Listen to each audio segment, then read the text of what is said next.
How's it going, everyone out there? My name is Jakejames Lugo and welcome to my channel. Now, because all of you guys out there voted for this review, you're finally gonna get it. By the way, where the heck were you Legend of Zelda and Tales of fans? How come you guys didn't come out to represent your game? Anyway, today we're talking about Sonic 2 on Genesis, and it's very important to me because like the first Sonic game that I reviewed on this channel, this game has a very close personal connection to me. So get all of your Sonic gear on, and let's talk about this game. Sonic the Hedgehog 2 is the second game of the Genesis saga for SEGA's spiky blue-haired mascot. The game was released in November of 1992, about a year after the original game. Funny enough, we were going to have a completely different Sonic 2 at one point. The Japanese division of SEGA had ideas for a second game, which would go on to become Sonic CD for the Sega CD much later. However, SEGA in North America was able to pull their ideas through, and we got the game that we have now. It's crazy because this same back and forth within SEGA would eventually hurt them later on during the console wars. But I digress, that's a story for another time. Anyway, what's the plot of Sonic 2? Sonic the Hedgehog 2 picks up shortly after the events of the first game. Dr. Ivo Robotnik is still up to his diabolical ways. And by the way, we're calling him Dr. Robotnik, not this Dr. Eggman nonsense we've gotten lately. Shame on you, young SEGA fans, shame on you. Like I was saying, Dr. Robotnik is trying to harness the power of the Chaos Emeralds for his plans of world domination. Sonic's animal friends on West Side Island begin to disappear, and various machines start popping up in their place. Sonic needs to once again step forward to battle Dr. Robotnik, but he's not alone this time. We're introduced to Sonic's friend, Miles Tails Prowler, but everyone just calls him Tails, because of his two little tails. Sonic and Tails need to work together to stop Dr. Robotnik from getting all of the Chaos Emeralds, but more bad things are lurking around the corner. Dr. Robotnik is constructing a super machine known as the Death Egg, a powerful weapon that will cause all types of havoc if completed. Sonic 2 is definitely a step up over its predecessor, not just for the story, but for a number of reasons. Many fans over the years considered this to be one of the best, if not the best game of the entire Sonic Genesis saga. But is that really true for the second adventure for Sonic on the SEGA Genesis? The story of Sonic 2 feels a little bit better planned out this time around compared to the original game. It feels like there's a sense of direction and also drama going on with all the characters that are involved. But it's also very cool to see new characters get introduced into the overall series, including Tails and some of the other badniks and other robots that get associated with Dr. Robotnik. But in addition, we also get another big threat for Sonic to face and hopefully overcome in the form of the Death Egg, which is pretty much like a nod to the Death Star from Star Wars, but applied to the Sonic the Hedgehog universe. Now outside of that, we have to talk about the big star of the show here, and that's the gameplay, which, again, a step up over the original with a whole bunch of other cool elements introduced into the series. Sonic 2 is very similar to the first game, but has new stuff added to it. Tails follows Sonic around and can actually be controlled with a second player. This technically makes Sonic 2 a co-op game, which is pretty cool. But there's more beyond that. The game can be played with Sonic and Tails together or with either one of them alone, which gives you different endings when you finish the game.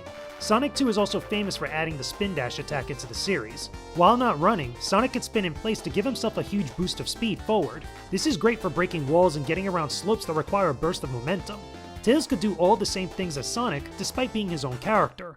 Unfortunately, you can't fly with Tails manually like you could do in later games, and he can't do anything else different other than what Sonic can do, which is a drag. The levels in Sonic 2 are changed up from Sonic 1, with only 2 acts per stage that end with a boss fight against Dr. Robotnik. If you're already familiar with the series, you won't have a hard time getting through them.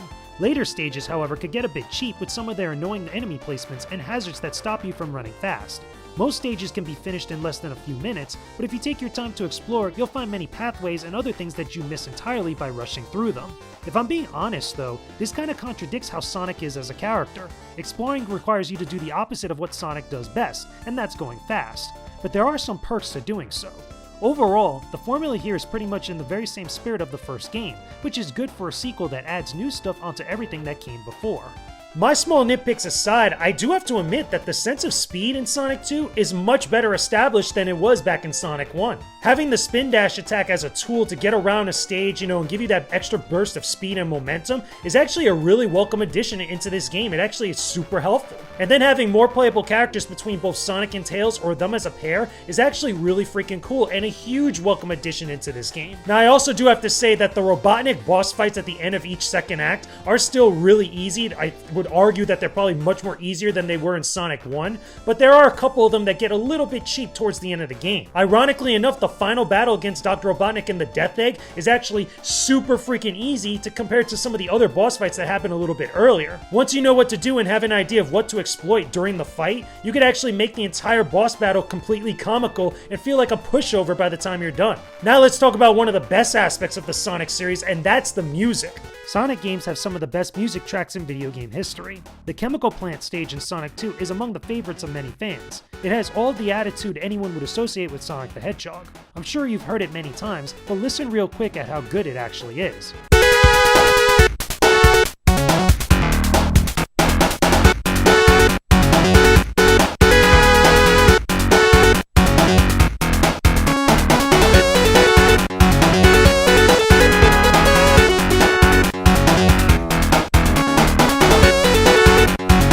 It's a hot track for sure, but there's a few others that sound very good as well that I don't think get enough credit. The Mystic Cave stage music is one that I really like.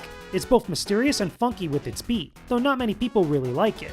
Listen to it here for a second and maybe you'll change your mind if you never actually gave it a chance.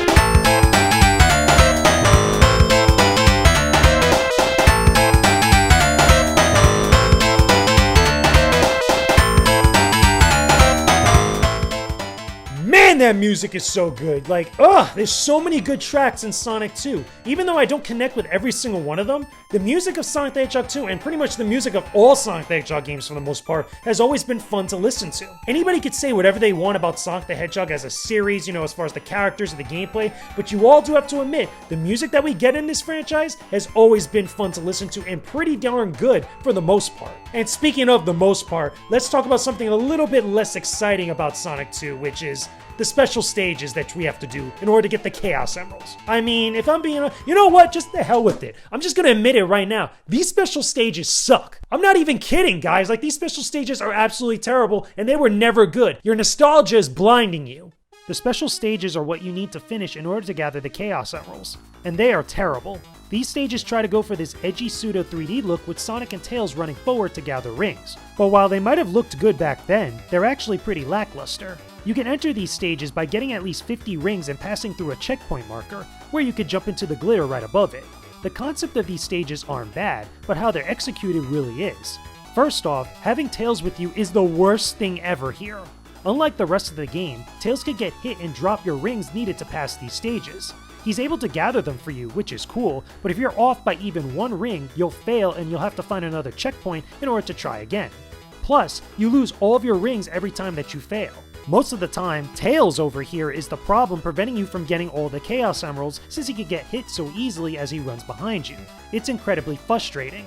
The second thing is how stiff it feels to move around in these special stages. There's a slight delay to your movements that just doesn't feel right. And finally, the 3D perspective you have can cause things to blend together real easily and make it harder for you to see what's incoming. You might not be able to tell what's a ring and what's a bomb before it's too late. Everything together makes these bonus stages very annoying. They're definitely not as good as you remember them, and definitely not as good as what we got in other Sonic games. For me, honestly, they're probably the worst part of the entire Genesis saga.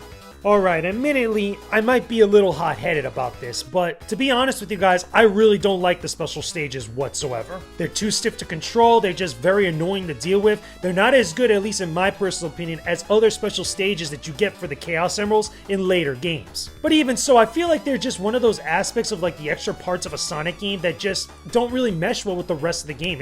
I understand what they were trying to do with it with the pseudo 3D, but none of it really came together for me. Now, I also do want to mention that one of the aspects of Sonic 2 I'm not really talking about too much is the versus multiplayer, the competitive multiplayer races you could do, because they're kind of like a non-issue for me. Granted, they are a mode that people did play back then, and I did play it myself as well, but they don't really factor into my review because you only get so much with them. You get a couple stages, you could race against a second player, you could do like a time trial type of thing, but it's really not that great, and again, it's so far removed from the rest of the game that it doesn't really impact the overall experience for me. But now there is one thing that we do have to talk about that you guys all know exactly what I'm referring to. I hope you guys are ready for this, so you might want to sit down for a second if you're not already doing so. That being said,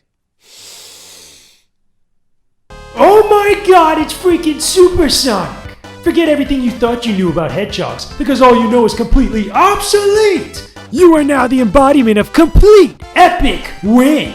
Tails might still try to follow behind you, if he even can. But forget that mook as you speed your way into infinity! Oh, you think you're gonna do something, Dr. Robotnik? Got plans for world domination now, do you? Too freaking bad! Your silly tricks are no match for the might and awesome power of freaking Supersonic!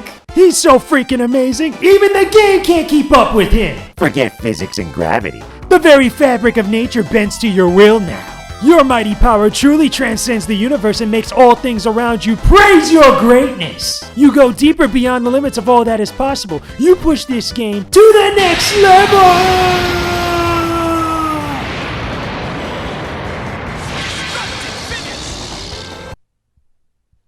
My bad, guys. My bad. Whoops. Sorry about that. Okay, yeah, I got a little too carried away. Anyway, should you guys go back and play Sonic the Hedgehog 2 on SEGA Genesis? Without question, yeah, you really should. This game is still great even after all these years later. If you've never once before played a Sonic the Hedgehog game but still want a good sense of what makes the character so appealing to a lot of people, you should definitely play Sonic 2, and I would argue this should be your first game that you play out of the series. Some people might say that they should go back and play the original Sonic the Hedgehog, but I feel like Sonic 2 is just a better game overall. It has a lot more to offer, it might be a little bit more appealing to some people with the music. It's just overall a great game, and I feel like is a much more better shining example of what Sonic could be at the apex of his popularity. Well, there you go, everyone. Those are my thoughts on Sonic the Hedgehog 2 for the SEGA Genesis. I hope that all of you enjoyed this video review. I'm glad that you guys voted on this being my next video review, but I'm curious to see what other games you guys want me to review here on this channel. Put it down below in the comments section. Also, while you're down there, don't forget to let me know some of your favorite Sonic the Hedgehog memories. Did you grow up playing Sonic 2 on Genesis? Did you play any of the other games? Do you like older Sonic over newer Sonic, or newer Sonic over older Sonic, even though you guys would be straight up wrong? Put all that stuff down below in the comments. Thanks for watching this video, everyone. Make sure you guys check out some of these other videos in the boxes after the credits, and don't forget to visit my Patreon page via the annotations for more exclusive content. And don't forget to subscribe to the channel as well. Peace out, and stay epic, everybody.